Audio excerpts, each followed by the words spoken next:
right, good evening, everyone, and welcome to the Potomac River Jazz Club's monthly jazz talk.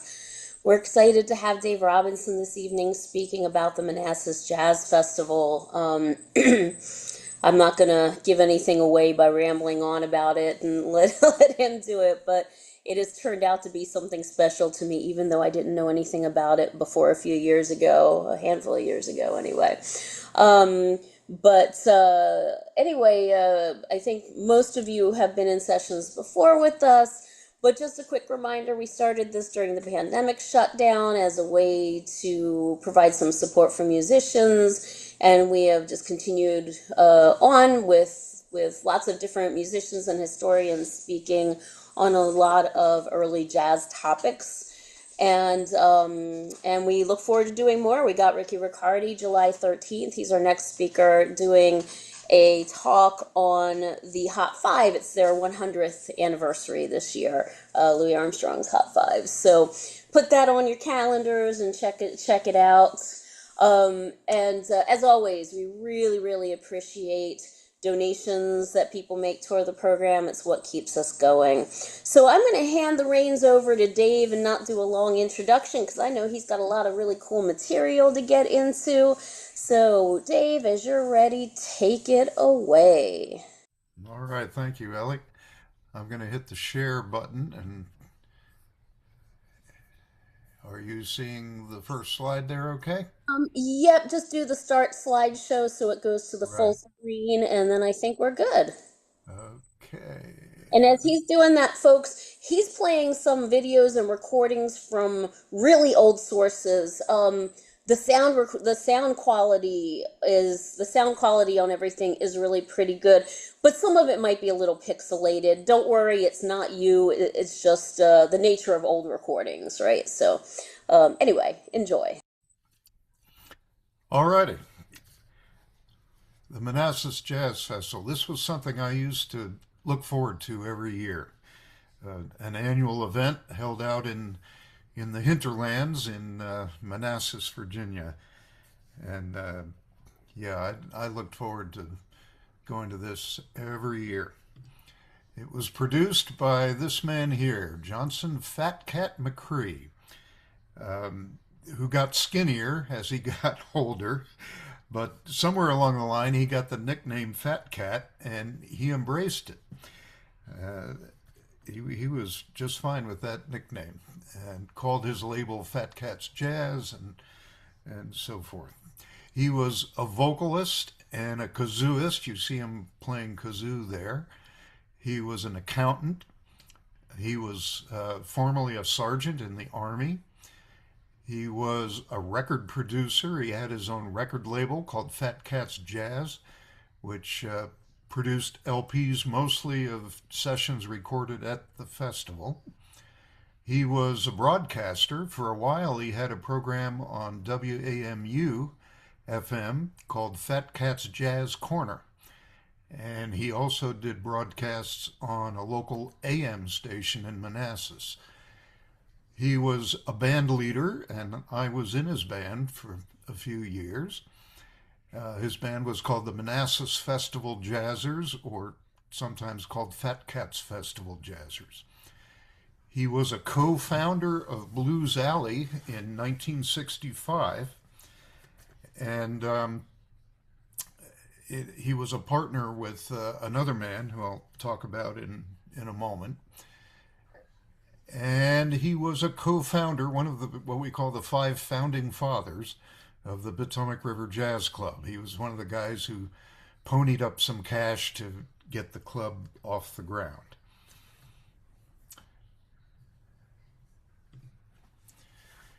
The festival ran from 1966 to 1989. It was held in Manassas, Virginia, which is where Fat Cat lived and worked. And that was a pretty rural area at the time. Of course, it's gotten more built up, as everything has in this D.C. area. But it's still fairly rural, but it was quite rural at the time. The festival was held over a weekend in late November or early December, usually early December. The first one was held in May, and the second one was in June, but then they moved to December from the third one on, sometimes late November. The sessions were usually, they would have 5 sessions: Friday night, Saturday afternoon, Saturday night, and then a Sunday patrons brunch, and finally a Sunday afternoon finale set. That was the format. And the festival would throw together players who had never played together before, and Fat Cat would name a nominal leader, and just wind them up, set them down on stage, and off they go and see what happens. Each festival was dedicated to someone, some famous player. So one year there was a festival dedicated to Jelly Roll Morton.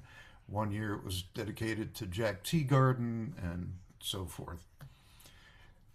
And it took place at various locations in and around Manassas, occasionally outside of Manassas in a neighboring town, but usually in Manassas, at Osborne High School, the Elks Lodge, Old Town Inn, the Hayloft Dinner Theater, and various hotels.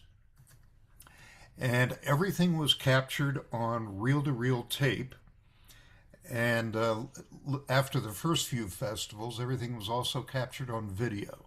So it's well documented, and we're going to dip into some of that. So there were 24 of these festivals all told, and during the course of the run, Fat Cat presented over 400 musicians. That's a staggering number. And his label produced over 165 recordings. Here's a look at the cover of the program book from the very first festival. This was 1966, and you notice it says first annual. So Fat Cat was in this for the long haul right from the start. And you can see the lineup there: Bobby Hackett, Maxine Sullivan, Doc Suchan, Jimmy McPartland, Marion McPartland, Cliff Jackson, Steve Jordan, Keeter Betts, Jake Hanna, Tommy Gwaltney, and Slide Harris. And it was held at Osborne High School.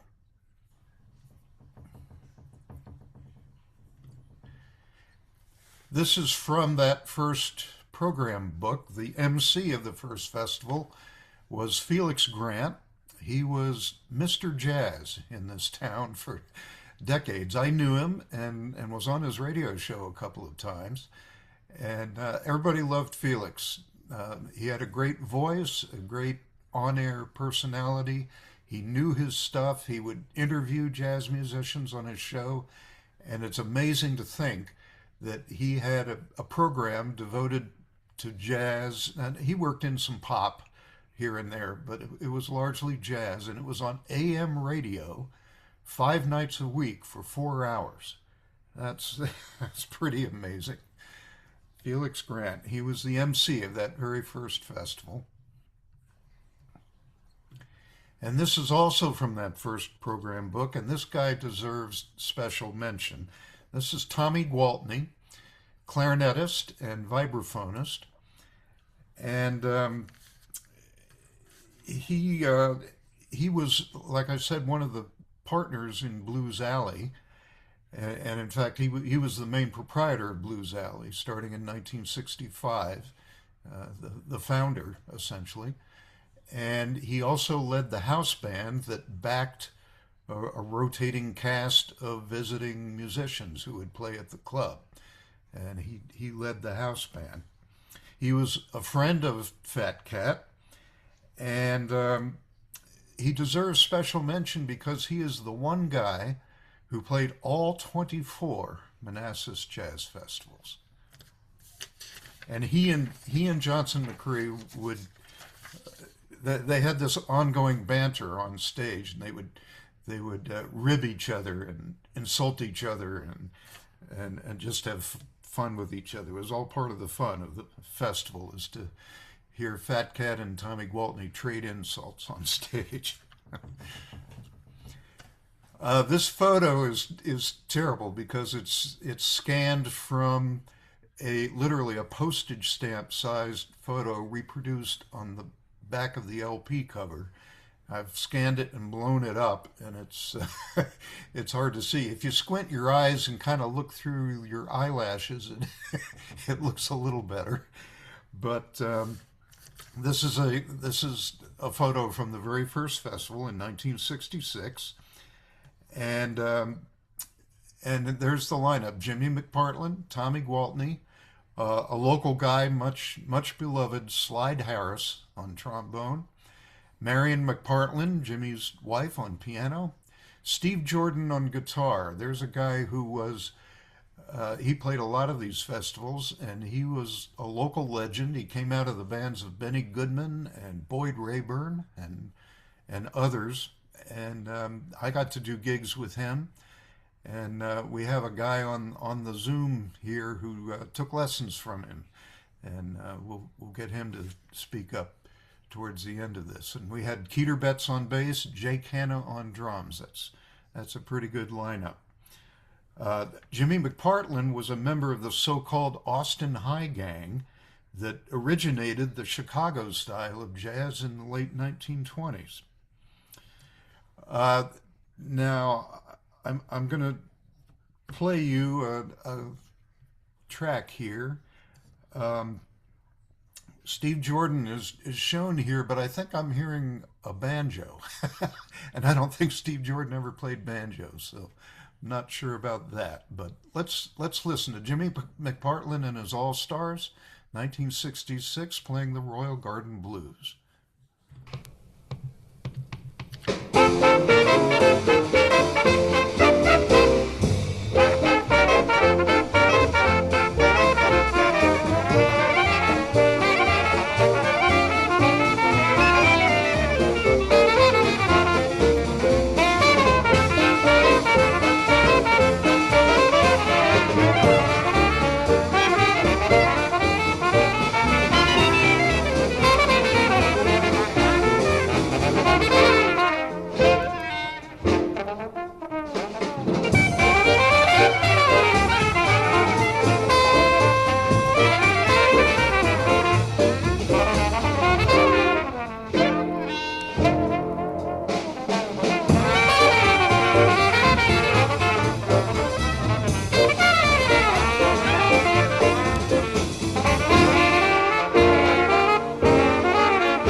play some more. We're gonna...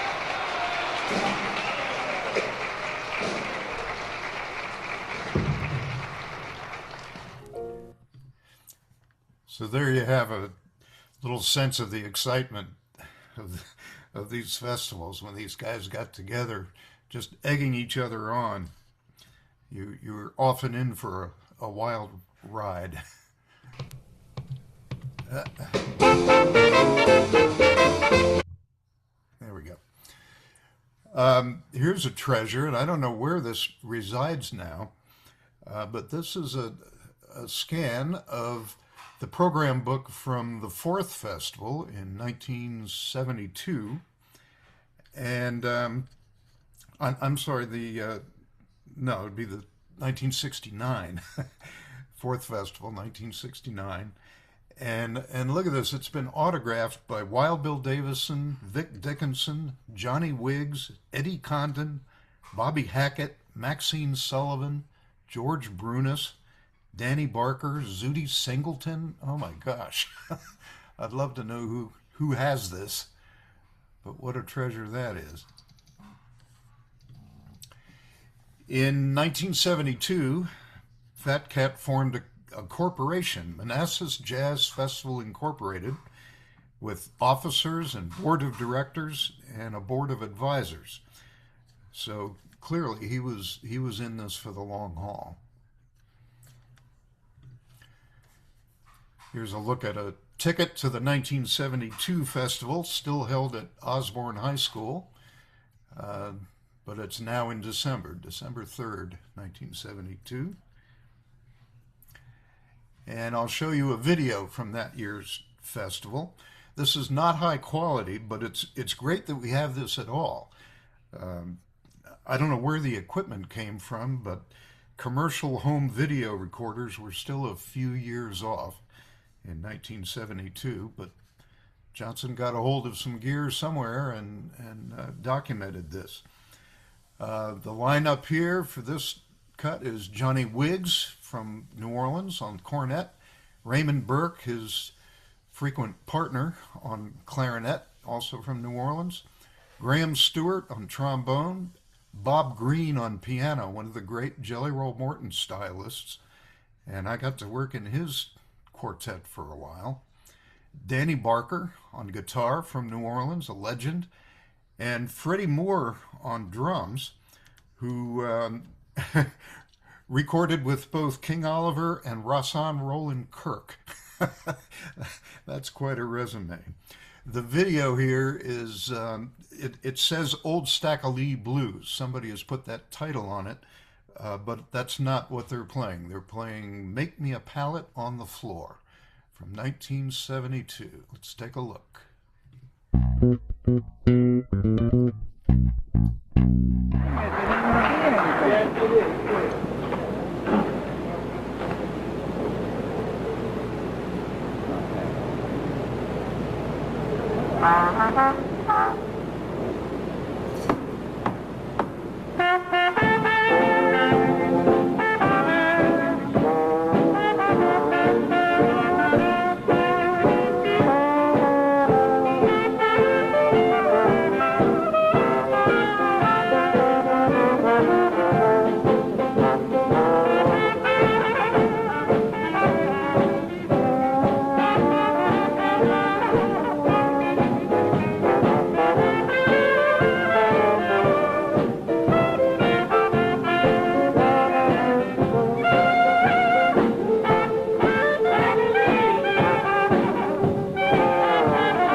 hope you enjoyed that despite the the poor quality, but it's just great that we have that at all.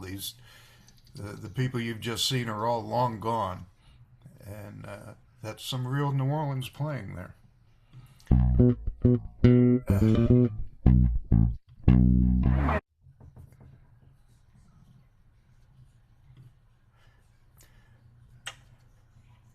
All right, Manassas 1973. Here's a picture of Herb Hall. He was the brother of the better-known clarinetist Edmund Hall. 1974, there's Wild Bill Davison,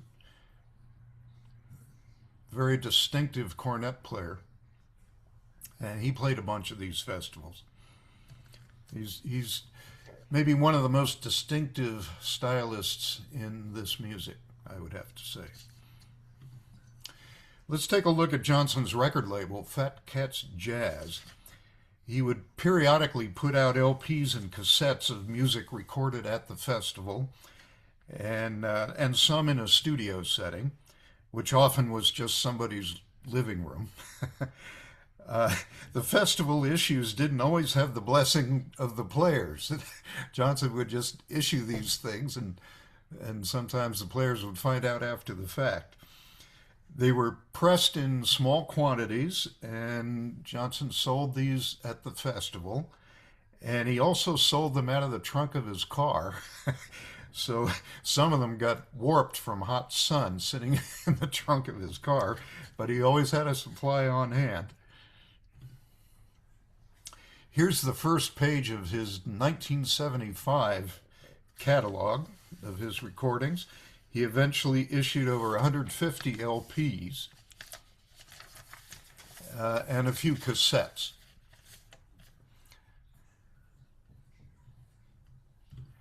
Here's a few of them. Got Maxine Sullivan, Wild Bill Davison, Wallace Davenport, Art Hodes, Don Ewell, Soprano Summit, and a few more. Cliff Jackson, Eddie Condon, a young Warren Vacher there down on the lower left, Doc Evans, Spencer Clark, bass saxophonist, played several of these festivals. He recorded in the 1920s with the California Ramblers and other groups.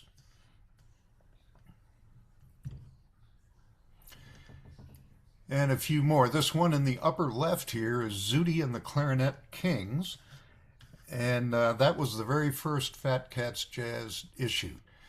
Tommy Gwaltney and the British clarinetist Sammy Remington, with a rhythm section of Bob Green, Slide Harris on trombone. So he wasn't rhythm section, but Slide Harris also in the front line with Bob Green and Van Perry, and Zudi Singleton at the drums. In 1977, Fat Cat formed Fat Cat Jazz Incorporated for his record label. Strangely, he incorporated as Fat Cat Jazz, but the label is called Fat Cats Jazz.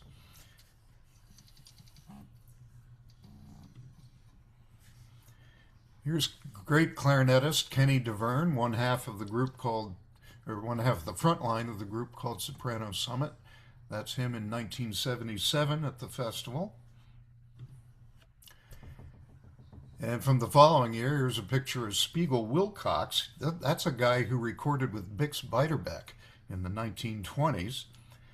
And I got to play a festival with him in California, which gives me 1 degree of separation between me and Bix.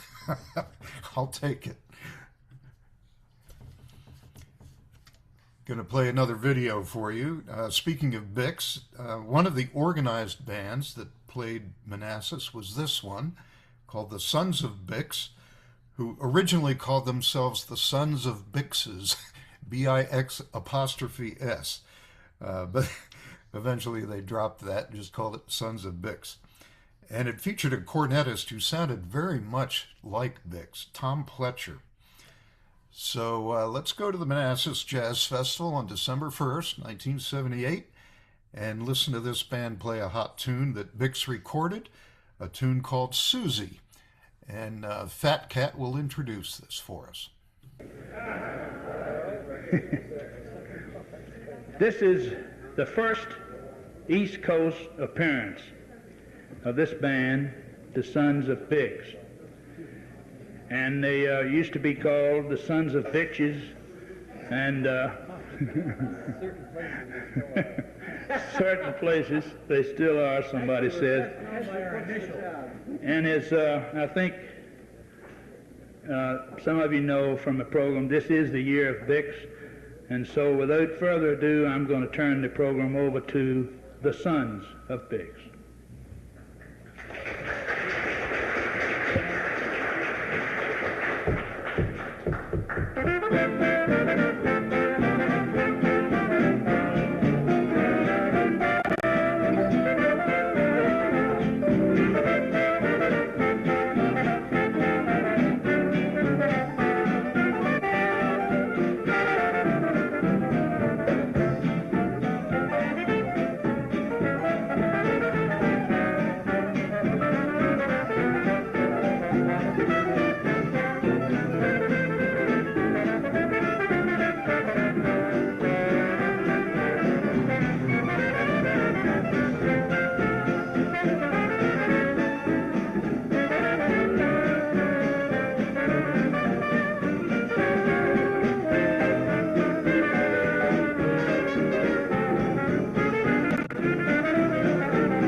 Man, doesn't he sound like Bix?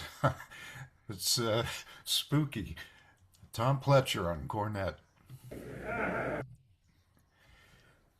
Alrighty, from the same festival, in fact, the exact same day, same bandstand.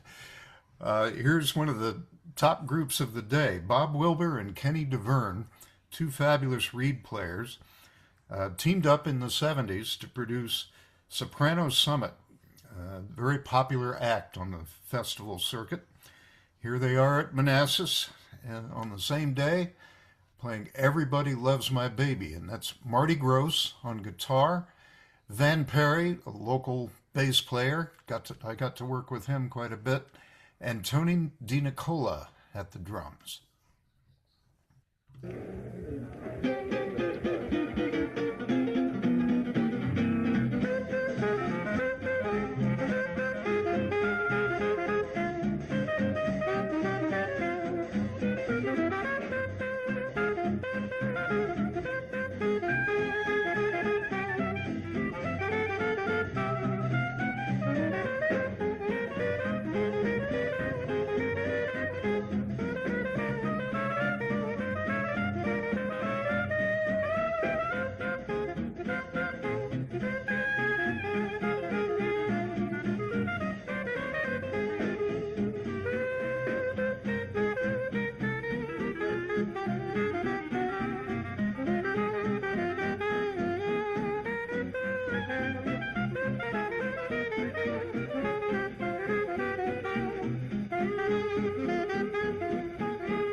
Pretty exciting stuff, Soprano Summit. Fat Cat produced these festivals long before the internet and social media, and everything was done by telephone and postal mail. He sent out flyers every year. Here's a look at the 1979 flyer. That year the music was devoted to Fats Waller.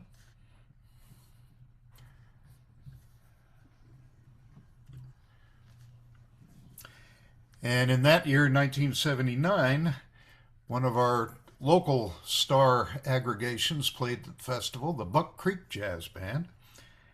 And they were just getting underway, and they were about to kind of set the festival circuit on fire. Everybody wanted these guys. Also, 1979, here's a shot of one of my favorite pianists, Don Ewell. That's Paul Langosh on bass, Eddie Fife at the drums, and there's Steve Jordan on the guitar.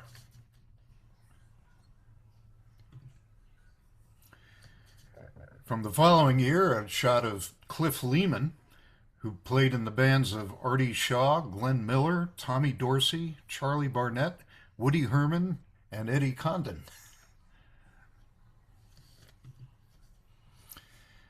Maxine Sullivan. Everybody loved Maxine Sullivan. She was a sweetheart.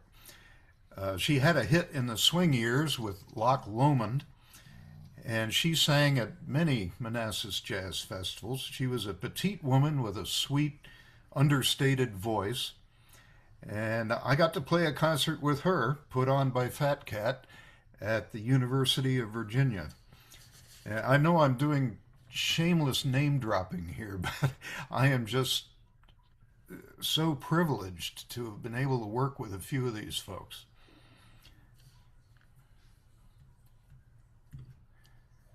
Well, there's me. 1980 was the year that Fat Cat promoted me from the audience to the bandstand, and I was in my glory. Here's my badge from that year. All the musician badges said Genuine Fat Cat's Jazz Musician, except no substitutes. And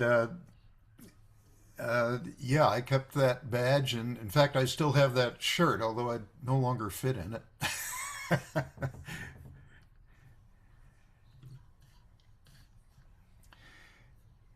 There's a slice of the action from the 1981 festival.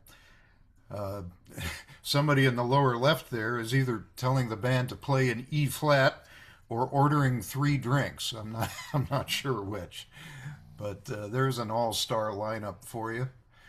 That's Billy Butterfield on trumpet, Steve Jordan again, Charlie Borneman, Al Siebert, Van Perry.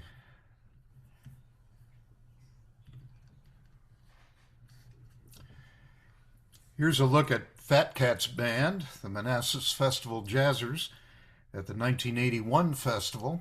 That's Doug Powell on trombone, Jeff Wolf on drums, some young guy on cornet there, Fat Cat on, it looks like he's blowing the kazoo there, Country Thomas, a local, very well-respected musician on clarinet, and Jimmy Hamilton playing Country Thomas's bass saxophone there.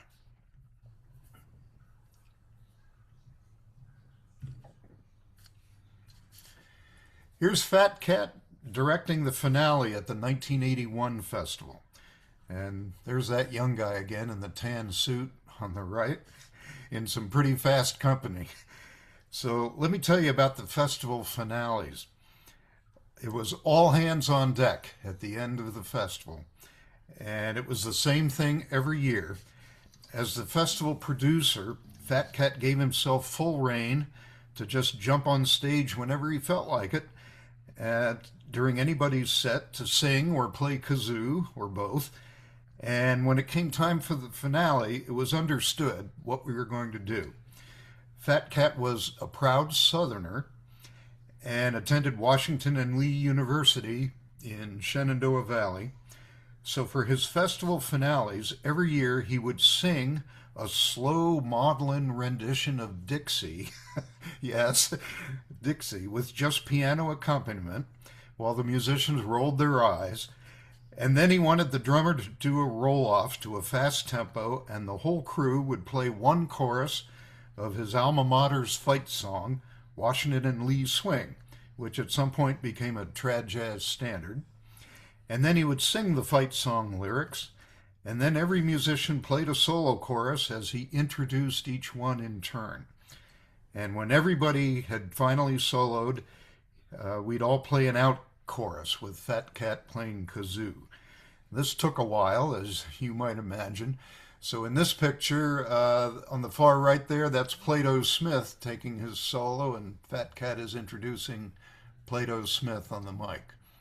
But everybody got a turn to solo on Washington and Lee's Swing. And I want to go back to that for a second. I look at this photo, and it strikes me that I am the only one still breathing in this entire photo.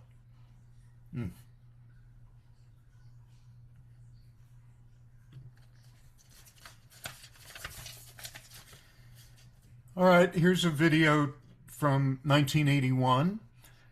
This is a duet between two great pianists, Dick Wellstood and Don Ewell. And yes, people smoked in the audience and on the bandstand in those days. So let's take a listen to this. I Would Do Anything for You, Dick Wellstood and Don Ewell.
John Ewell and Dick Wellstead, 1981.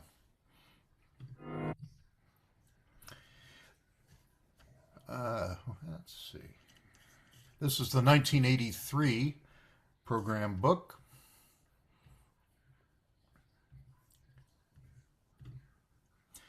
And this is a look at how Fat Cat sketched out the sets. Seemingly random combinations of musicians, but with a designated leader underlined. He would distribute this to all the musicians, but it didn't appear in the program book. The audience never knew what was next. Sometimes the musicians didn't either, despite these lists. Here's a great shot of Johnson with trombonist Vic Dickinson in 1983.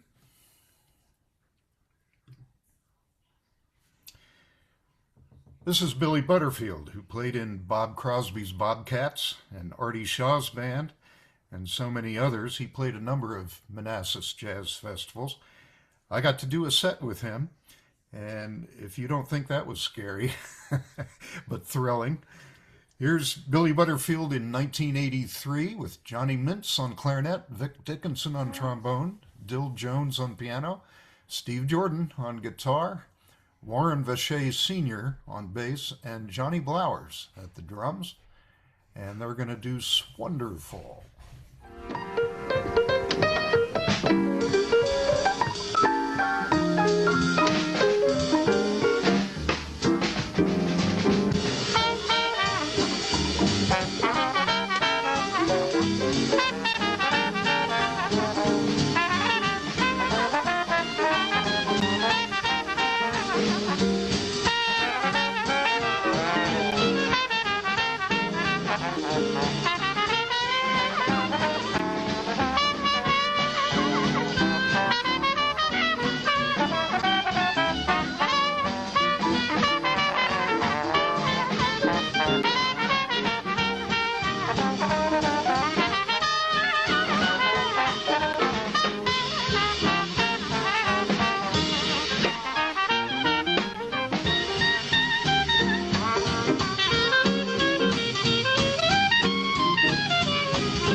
Sorry to cut that off, but we're running.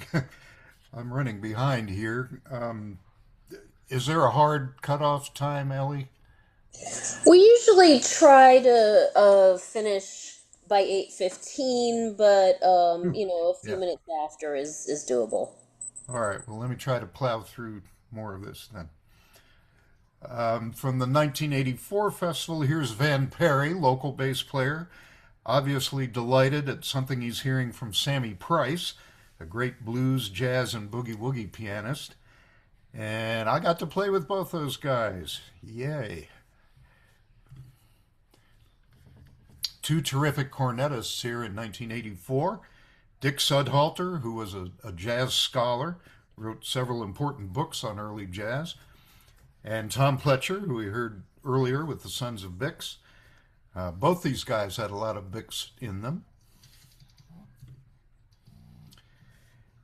The Manassas Jazz Festival got coverage in the Washington Post thanks to jazz writer Royal Stokes, who was a former board member of the Potomac River Jazz Club.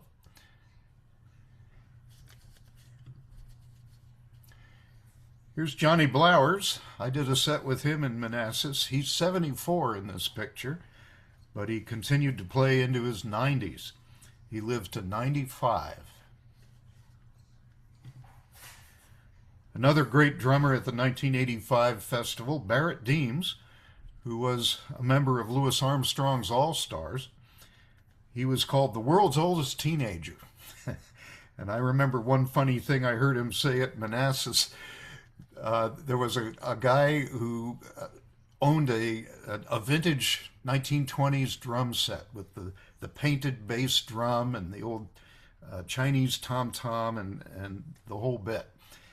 And he set this up on stage and he played a set. And then Barrett Deems was to come on next, and Johnson expected Barrett to just use the same set. And Barrett took one look at the set and said, "You expected me to play that drum set? That came over on the Mayflower." But he did. He played on it. Bent Pearson. Let's see, where are we?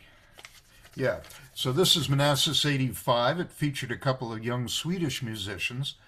Bent Pearson, who was a top interpreter of Louis Armstrong's early style, and Tomas Ornberg, who emulated Sidney Bechet and Johnny Dodds, and the two of them were dynamite together. In 1985, I was president of the PRJC, and we decided to recognize Johnson McRee with a plaque commemorating his contributions to jazz. And it fell to me to jump up on stage between sets and surprise him with this. This is a photo of the occasion. Fat Cat is holding the plaque, but it's out of the shot. It's too bad you can't see it. But what it is, it's a framed copy of his first LP, Zudi and the Clarinet Kings, with an inscription. And I'll play you, let's see. You can hear what the plaque says. I'll play you the recording of this. I need everybody's attention for just a moment. I realize it's very unusual for somebody at a jazz concert to just pop right up from his table and run up on stage and grab a microphone, unless it's Fat Cat, of course. but I have a very important reason for being here. For those of you who don't know me, my name is Dave Robinson, and I have the pleasure of being this year's president of the Potomac River Jazz Club.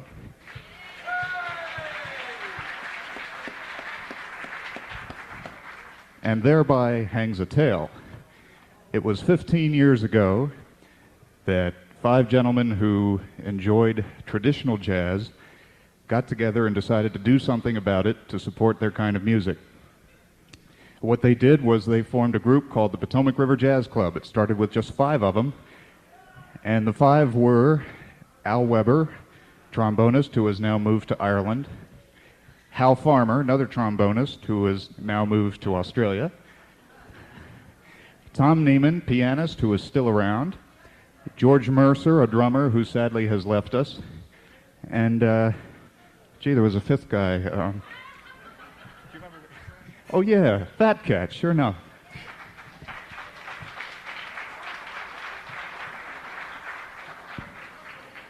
And what they started 15 years ago has now become a club with a membership of some 1,700 people.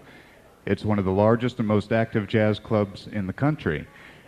And 3 of the founding fathers, namely Johnson and Tom Neiman and Al Weber, played together in what I guess we could call the first PRJC band, Alexandria's Ragtime Band. How many of those of you out there remember that band at the Bratwurst House? I do.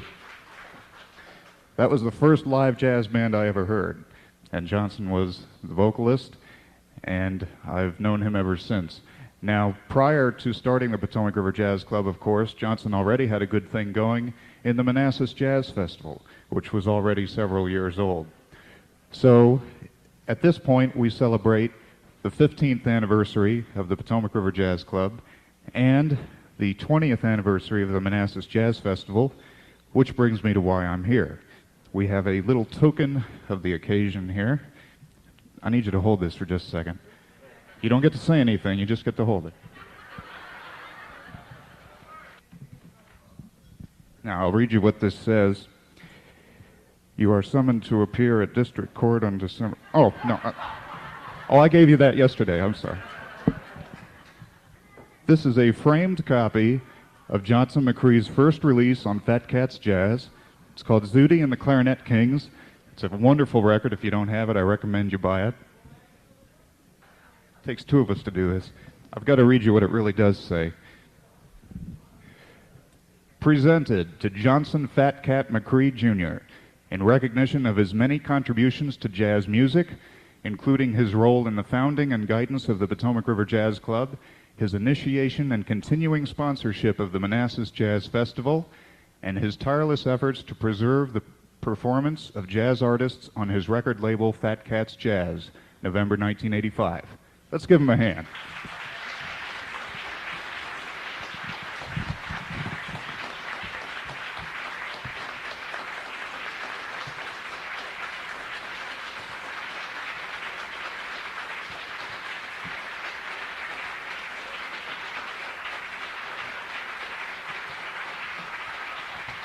Now you can say a few words, Johnson.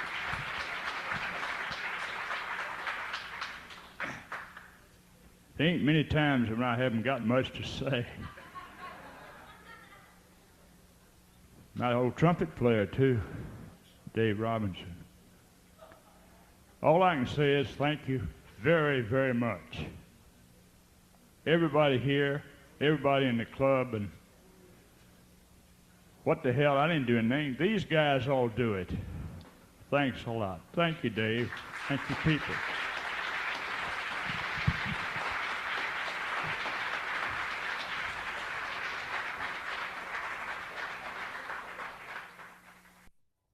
So that was our award to Johnson. You could tell he was genuinely touched by that.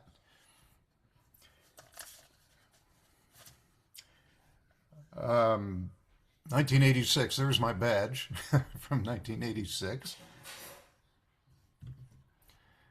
There's Wild Bill Whalen, local cornet star. He used to lead the house band at the Bayou in D.C.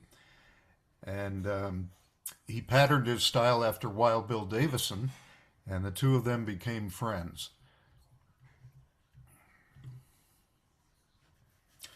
two bass players here, Johnny Williams and Van Perry.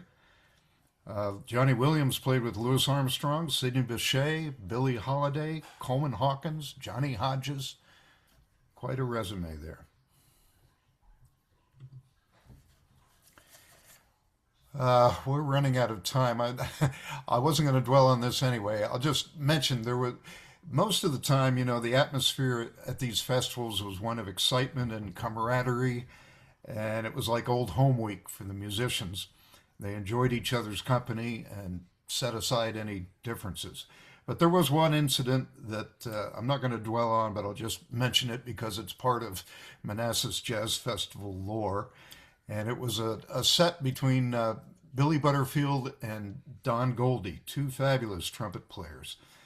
And apparently Billy misinterpreted something that Don said to one of the band members and told Don in no uncertain terms to get off the stage, which he did. But after a couple more tunes, Billy apologized to everyone on the mic. And to help smooth things over, Fat Cat said, "Why don't you close the set with 'When You're Smiling,'" which they did. End of story. Things like that were rare. The only other incident I can think of is the time a drummer who shall remain nameless got ticked off at the vocalist who was leading the set, who shall also remain nameless. And he had a drink with him on the stand, and he threw his drink in the air and stomped off the stage. But, if only 3 or 4 things like that happened in the course of 24 festivals, that's a pretty good record.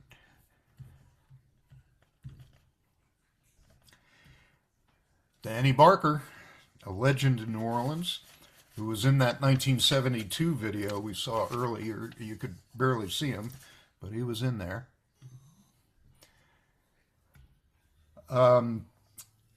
So this is a picture. That's Rod McDonald on guitar, my good friend Sonny McGowan on drums, Kenny DeVerne, Wild Bill Davison, and Connie Jones wailing away in 1987.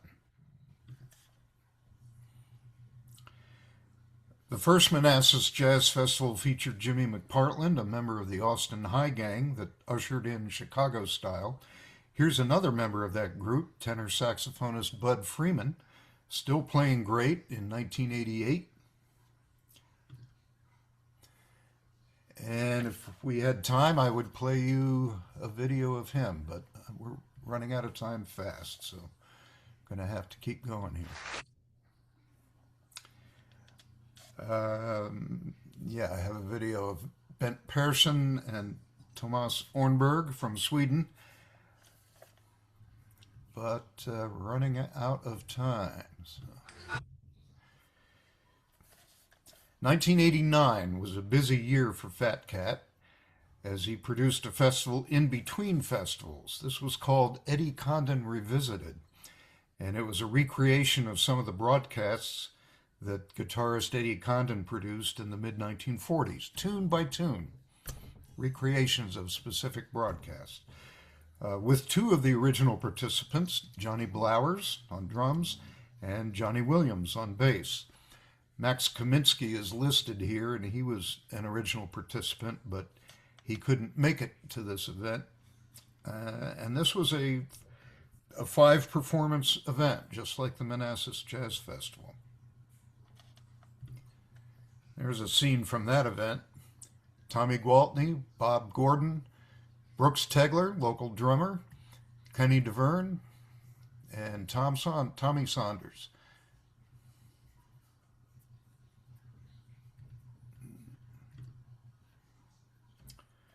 Marty Gross, we heard him earlier with Soprano Summit. The Eddie Condon Revisited resulted in some terrific music, but it was sadly underattended.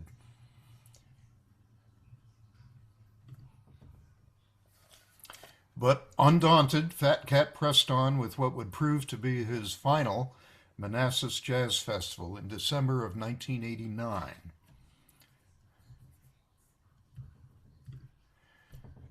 Which presented the likes of trombonist Bob Havens,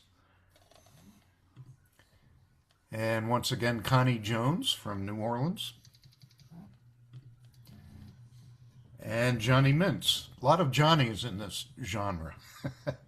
Johnny Mintz played in the Tommy Dorsey Band. Johnson was clearly not well at the 1989 festival, but he powered through it, and it would prove to be his last hurrah. A few weeks later, he passed away at home in Manassas from heart failure.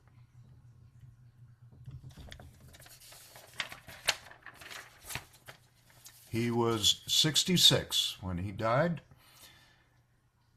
but he accomplished a great deal for this music, so let's raise a glass to Fat Cat and thank him for all that he gave us. And I want to thank this guy too, Gene Hayden, a friend of mine and a friend of Fat Cat, who was an avid photographer, and most of the photos we've seen tonight were taken by him. And at the time of his death, he was working on a draft manuscript documenting the history of the festival. And thanks to Ellie, who rescued that manuscript from the dumpster, literally, I was able to use it in the preparation of tonight's webinar. Thank you, Ellie, and thank you, Gene. And with that, I want to acknowledge some of the local or formerly local musicians who played at the Manassas Jazz Festival and are still with us. Brooks Tegler, Tommy Cecil, Sonny McGowan, Gary Gregg, Jim Ritter, Rick Rowe, Marty Frankel, Steve Novosel, Chuck Red, David Sager, and John Skillman. I'm sure they all have their own Fat Cat anecdotes. And my current band, the Conservatory Classic Jazz Band, contains 3 Manassas Jazz Festival veterans, Gary Gregg, Rick Rowe, and myself. And with that, I think we're going to have to cut it off, but I do want to, let's see, I'll stop screen sharing. And I think if Rick Rowe is still with us, let's see, is he? Yes. Yes, he's definitely. Here I am. Yeah, let's unmute Rick Rowe and see if he has a memory to share at the end here. Well, you've pretty much covered a lot of territory. I don't have too much to add, but I will say this, that I did 3 festivals, 84, 5, and 6. And for me, as a young musician, well, I was like 34, and I didn't know any of these people. And somehow I got selected to come down there and play. And like you mentioned, Fat Cat would put together these jam session bands. And I think he pulled the names out of a hat for most of them, but it was great fun. I got to play with all the local big guys, you know, Country Thomas and Bill Whalen and John Eaton and Steve Novosel and you and lots of others, as well as nationally known people. Joe Marini, who else was Jim DePogny, Barrett Deems, who you mentioned before. Yeah. And that was just such a great experience for me, as well as just hanging out with all those people, you know, and just, you know, in between sets, you sit down at a table, talk with the guys, hear their stories, hear Barrett Deems say he has neckties that are older than John Cucuzzi, for example. You know, just things like that. I walked out of my hotel room with my wife. We're going downstairs, and here's Spiegel Wilcox coming down the hall. Mm-hmm. So we had a very nice walk and a very nice chat down the elevator, and he was just the nicest guy. But just those kind of experiences were just so great for me, and I'm so grateful to Fat Cat and other people who put that thing on, and it was just a wonderful experience. So thank you for having me on, and hello and goodbye, everybody. Yeah, it's just amazing to me in retrospect that Johnson was able to pull this off year after year for 24 years with no internet, you know, just all phone calls and mail, and he was able to gather these greats. And but one thing he never did, he never changed the cover of the program. Yeah, right. For all those years. Yeah. I thought that was kind of funny. Any questions? I thought it was super interesting, and you know, I've got, as you know, as you said, I've rescued some of the materials, but just hearing some of the firsthand stories and such, you know, you can't replace that by looking at a book. So I thought those were fabulous. Looks like Don White is unmuted. Well, I just wanted to share a memory. I was at the '87 festival. I got Danny Barker's autograph in his book. I remember some of the performances, and to a great extent, I was kind of oblivious of a lot of what was going on. You know, like I got to a few things, but often I'm sort of left with, wow, there were all these things happening, or all these guys that were still alive, and I didn't know it. And I only went that one time. In fact, at the time, I remember why I only went once, I don't know. But yeah, so interesting to hear, to hear more about it. So anyway, that was all I wanted to just acknowledge, and say, hey, I had a memory of being there too. So. Yeah, thanks. Any other questions or comments? Well, we'll definitely put this up on the YouTube channel for those of you who maybe came in a little late to be able to see the beginning that you missed and hear some of the other videos. But I thought this was fabulous, Dave. Thank you very much. Thank you, Ellie. Thank you for doing this series. It's such a service. It really is. I learned so much out of it, and I enjoy each thing we do, and and hopefully we're reaching some people with information, aside from our own in-house folks that come regularly, reaching some other people and helping expand their horizons too, which is part of the goal. Yeah. Well, thanks everybody for attending this evening, and please don't forget to sign up for Ricky Riccardi's talk in July on Louis Armstrong's Hot 5. And then we take a little break in August, and we'll see you again in September.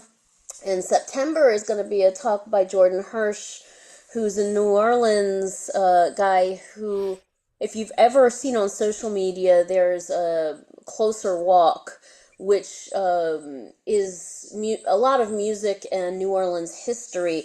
And he is going to do a talk about Storyville and the music there. So I think that's going to be really interesting too. So everyone have a lovely evening, and we hope to see you at our next talk. Thanks, everybody. Bye.